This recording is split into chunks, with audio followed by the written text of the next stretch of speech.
ನೀರು ಅದು ಬಿಟ್ಟು ಇಲ್ಲಿ ಸ್ಟಾರ್ಟ್ ಮಾಡಿದ್ದಾರೆ. ಹಾಗಾದ್ರೆ ಇದು 2 ವಾರ ಅಲ್ಲ ಮತ್ತೆ ಬಿಟ್ಟು ಇಲ್ಲಿ ಸ್ಟಾರ್ಟ್ ಮಾಡಿದ್ದಾರೆ. ಹೌದು, ಅದು ಅಲ್ಲಿ ಬಿಟ್ಟದ್ದು ಇಲ್ಲಿ ಕರೆಕ್ಟ್ ಮಾಡಿಕೊಂಡು ಬನ್ನಿ.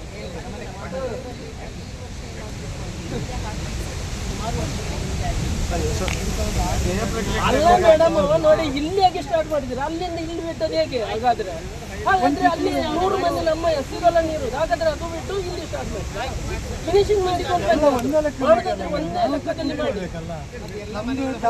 ನೀರು ಅದು ಬಿಟ್ಟು ಇಲ್ಲಿ ಸ್ಟಾರ್ಟ್ ಮಾಡಿದ್ದಾರೆ. ಹಾಗಾದ್ರೆ ಇದು 2 ವಾರ ಅಲ್ಲ ಮತ್ತೆ ಬಿಟ್ಟು ಇಲ್ಲಿ ಸ್ಟಾರ್ಟ್ ಮಾಡಿದ್ದಾರೆ. ಹೌದು, ಅದು ಅಲ್ಲಿ ಬಿಟ್ಟದ್ದು ಇಲ್ಲಿ ಕರೆಕ್ಟ್ ಮಾಡಿಕೊಂಡು ಬನ್ನಿ.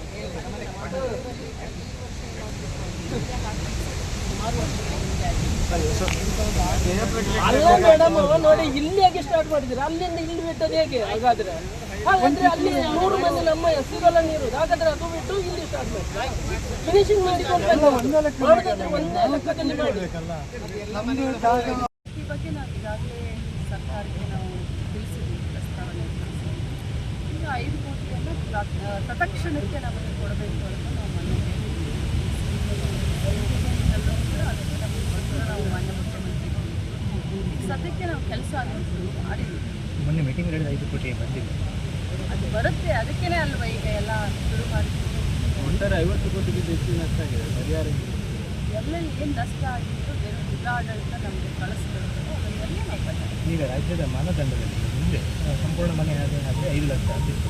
ಈಗ ಅದೆಲ್ಲ ಬದಲಾಗಿದೆ. 1/20ಕ್ಕೆ ಬರ್ತದೆ NDRF ಮಾನದಂಡದಲ್ಲಿ ಕೊಡ್ತಾ ಇದ್ದೀರಿ ಅನ್ನೋದು ವಿಪಕ್ಷಗಳು ಭಾಳ ಆರೋಪ ಮಾಡ್ತಾರೆ ಕರಾವಳಿ ಭಾಗದಲ್ಲಿ. ಏನಂದ್ರೆ ಸ್ಪಷ್ಟ ಚಿತ್ರಣ ಇನ್ನೂ ಸ್ವಲ್ಪ ಕನ್ಫ್ಯೂಷನ್ ಇದೆ. ಯಾಕಂತಂದರೆ ಹೋದ ಬಾರಿ ಮಳೆ ಆದಾಗ ಮನೆ ಬಿದ್ದರೆ ನಾವು 5 ಲಕ್ಷನೇ ಕೊಡ್ತೀವಿ. ನಮ್ಮ ಸರ್ಕಾರ ಬಂದು ಮೊದಲೇ ವರ್ಷದಲ್ಲಿ ಮಳೆ ಹಾನಿಯಿಂದ ಮನೆಗಳಿಂದ ನಾವು 5 ಲಕ್ಷ ಕೊಡ್ತೀವಿ. ಈ ಬಾರಿ ಇನ್ನೂ ನಮಗೆ ಕ್ಲಾರಿಟಿ ಸಿಗ್ತಿಲ್ಲ. ಸುಮ್ಮನೆ ನಾನು ಅದು ಕನ್ಫ್ಯೂಷನ್ ಕ್ರಿಯೇಟ್ ಮಾಡೋದು ಬೇಡ, ನಮ್ಮ ಕ್ಲಾರಿಫಿಕೇಷನ್ ಅಂದರೆ ಭಾಗಶಃ ಹಾನಿಯೂ ಕೂಡ 1 ರಿಂದ 3 ಲಕ್ಷದವರೆಗೆಲ್ಲ ಸಿಗ್ತಾಯಿತ್ತು. ಈಗ ಹೇಳಿದ್ದು ಹೋದ ಬಾರಿ ಅದೇನು ಯಥಾವತ್ತಾಗಿತ್ತು ಅದೇ ರೀತಿ ನಾವು ಮಾಡಿದ್ವಿ. ಭಾಗಶಃ ಹಾನಿ ಆಗಿರ್ಬೋದು, ಪ್ರಾಯಶಃ ಹಾನಿ ಆಗಿರ್ಬೋದು, ಸಂಪೂರ್ಣ ಹಾನಿ ತಡ ಆಗಲಿಲ್ವಾ ಅಂತ. ಈಗ ಇನ್ನೂ ಅದು ಸ್ಪಷ್ಟತೆ ಇಲ್ಲ ಅಂದರೆ ಲೇಟ್ ಆಯ್ತಲ್ಲ. ಈಗ ಮಳೆ ಬಿಟ್ಟುವಾಗ 1.5 ತಿಂಗಳಾಯಿತು. ಸಕಾಲದಲ್ಲಿ ಮಳೆ ಬಂದಿದೆ. ಬೇಗ ನಾನು ತಿಳ್ಕೊಂಡಿದ್ದೀನಿ ಸರ್ಕಾರ ಮಟ್ಟದಲ್ಲಿ ನಾವು BJP ಹೇಳ್ತಾ ಇರೋದು ಹಣ ಇಲ್ಲ, ಅದರಿಂದ ಅವರು ಈ ಥರ ಮಾಡ್ತಾ ಇದ್ದಾರೆ. BJP ಅವರು ಉತ್ತರ ಕೊಡಲಿಕ್ಕೆ ಸಮರ್ಥನಾಗಿದ್ದು, ಸಿದ್ದರಾಮಯ್ಯ ಸಾಹೇಬ್ ಸಮರ್ಥನಾಗಿ ಸಂಪೂರ್ಣವಾಗಿ ಇವತ್ತು BJP ಹತಾಶೆ ಆಗಿ ಗೊಂದಲದಲ್ಲಿ. ಸೊ ಅದಕ್ಕೆ ಅವ್ರ ಜೊತೆ ಮಾತಾಡಿ ಹಳೆಯ ವಿಷಯ ಬಿಟ್ಟು ವಿನೋದ್ ಪೂಜಾರಿ ಅವರು ಮಳೆ ರೆಡ್ ಅಲರ್ಟ್ ಘೋಷಣೆ ಮಾಡಿದ್ವಿ, ಶಾಲೆಗೆ ರಜೆಯನ್ನು ಘೋಷಣೆ ಮಾಡಿದ್ವಿ. ಅದಕ್ಕೆ ಇವತ್ತು ಖುದ್ದಾಗಿ ನಾವೇ ಬಂದು ಇದರ ಬಗ್ಗೆಗೆ ಫಸ್ಟ್ ಸ್ಟಾರ್ಟ್ ಮಾಡಿದ್ದೀವಿ. ಸಾಯಂಕಾಲ ಬಂದು ಎಲ್ಲೆಲ್ಲಿ ಹಾನಿಯಾಗಿದೆ, ಯಾರಿಗೆ ತೊಂದರೆ ಆಗಿದೆ, ಎಲ್ಲ ಪುಸ್ತಕ ಎಲ್ಲ ವೀಕ್ಷಣೆ ಮಾಡಿ ಮುಂದೆ ಏನೇನು ಕ್ರಮ ತಗೊಳ್ತೀವಿ. ಮೇಡಮ್, ಒಂದು ಕರಾವಳಿಯ ಮಳೆಗಾಲ ಒಂದು ಇಡೀ ದಿನ ಇದು ನೋಡಬೇಕಿತ್ತು ಮೇಡಮ್ ಅಂತ ಜನ ಹೇಳ್ತಾರೆ. ಬೇಕಿತ್ತು, ಇದರ ಮೇಲೆ ಬರ್ತಾ ಇದ್ದಾರೆ. ಭಾಳ ಒಳ್ಳೆ ಮಾತು. ಅವ್ರು ಇರುವಂಥದ್ದು ಮನೆ ಮಾಡಿ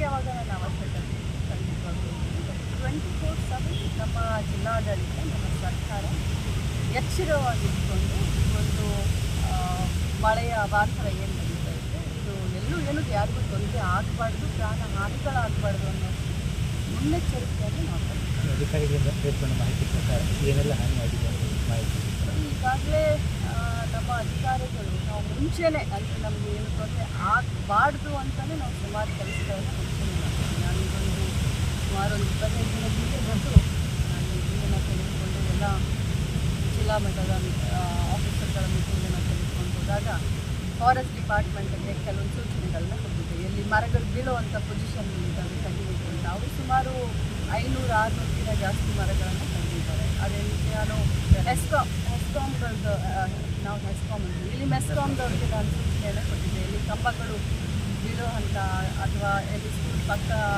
ವಯರ್ಗಳೇನಾದರೂ ಜಾಸ್ತಿ ಇರ್ತದೆ ಕೂಡ ಸುಮಾರು 500 ಕಂಬಗಳನ್ನ ಇದು ಮಾಡ್ತಾರೆ.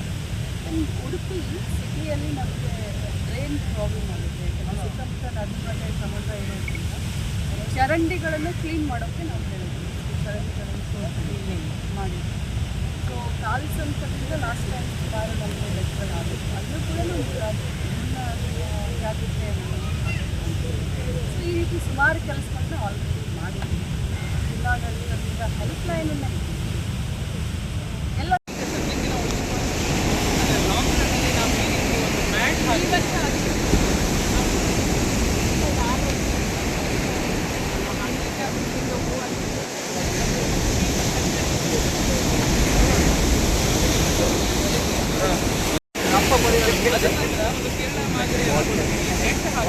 ಸುಮಾರು ಅಷ್ಟು ಉದ್ದದವರೆಗೆ ಸ್ಟಾರ್ಟ್ ಮಾಡ್ಕೊಂಡು ಬರ್ತಾರೆ.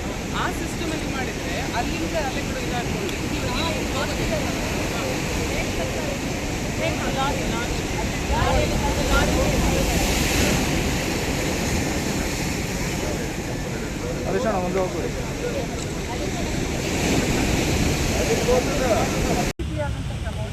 ಮೀಟಿಂಗ್ ಆದಾಗ ಮಾಡಿ ಇಲ್ಲಾಂದರೆ ವಿಧಾನಸೌಧದಲ್ಲಿ ಧರಣಿ ಕೂತ್ಕೊಳ್ತಾರೆ ಅಂತ ಪತ್ರ ಬರೆದಿದ್ದಾರೆ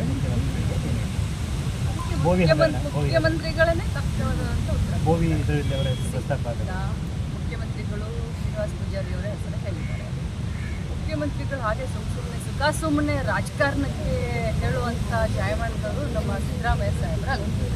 ನಮಗೂ ಎಲ್ಲರಿಗೂ ಗೊತ್ತಿದೆ. 15 ಬಾರಿ ಬಜೆಟನ್ನು ಮಂಡಿಸಿದಂಥವ್ರು ಜವಾಬ್ದಾರಿ ಸ್ಥಾನದಲ್ಲಿ ಇಟ್ಕೊಂಡು ಸುಮ್ಮನೆ ಅವ್ರ ರೀತಿ ರಾಜಕಾರಣಕ್ಕೆ ಆರೋಪ ಮಾಡುವಂಥವ್ರಂತೂ ಏನಾದರೂ ಅವ್ರ ಹತ್ರ ಆ ರೀತಿ ಪಕ್ಕಾ ಸಬೂತ್ ಇದ್ದಾಗ ಅವ್ರು ಮಾತನಾಡ್ತಾರೆ. ಸೊ ಶ್ರೀನಿವಾಸ ಪೂಜಾರಿ ಅವರು ಪತ್ರವನ್ನು ಬರೆದಿದ್ದಾರೆ ಅಂದರೆ ಅದಕ್ಕೆ ಸಮರ್ಥವಾದಂಥ ಉತ್ತರವನ್ನು ಸಿದ್ದರಾಮಯ್ಯ ಇರೋದು ಅದು ಬಿಟ್ಟು ಇಲ್ಲಿ ಸ್ಟಾರ್ಟ್ ಮಾಡಿದ್ದಾರೆ. ಹಾಗಾದ್ರೆ ಇದು ಹೇಳುವಾಗ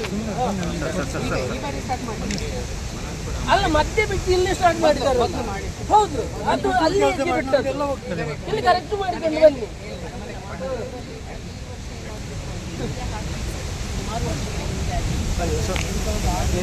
ಅಲ್ಲ ಮೇಡಮ್ ನೋಡಿ ಇಲ್ಲಿ ಹೇಗೆ ಸ್ಟಾರ್ಟ್ ಮಾಡಿದ್ರೆ ಅಲ್ಲಿಂದ ಇಲ್ಲಿ ಬಿಟ್ಟದ್ದು ಹೇಗೆ? ಹಾಗಾದ್ರೆ ಅಲ್ಲಿ 100 ಮಂದಿ ನಮ್ಮ ಎಸ್ಸಿಗಳ ನೀರು. ಹಾಗಾದ್ರೆ ಅದು ಬಿಟ್ಟು ಇಲ್ಲಿ ಸ್ಟಾರ್ಟ್ ಮಾಡಿ ಫಿನಿಶಿಂಗ್ ಮಾಡಿಕೊಂಡು ಒಂದೇ ಲೆಕ್ಕದಲ್ಲಿ ನೀರು ಅದು ಬಿಟ್ಟು ಇಲ್ಲಿ ಸ್ಟಾರ್ಟ್ ಮಾಡಿದ್ದಾರೆ. ಹಾಗಾದ್ರೆ ಇದು ಹೇಳುವಾಗ ಅಲ್ಲ ಮತ್ತೆ ಬಿಟ್ಟು ಇಲ್ಲಿ ಸ್ಟಾರ್ಟ್ ಮಾಡಿದ್ದಾರೆ. ಹೌದು ಅದು ಅಲ್ಲಿ ಬಿಟ್ಟದ್ದು ಇಲ್ಲಿ ಕರೆಕ್ಟ್ ಮಾಡಿಕೊಂಡು ಬನ್ನಿ.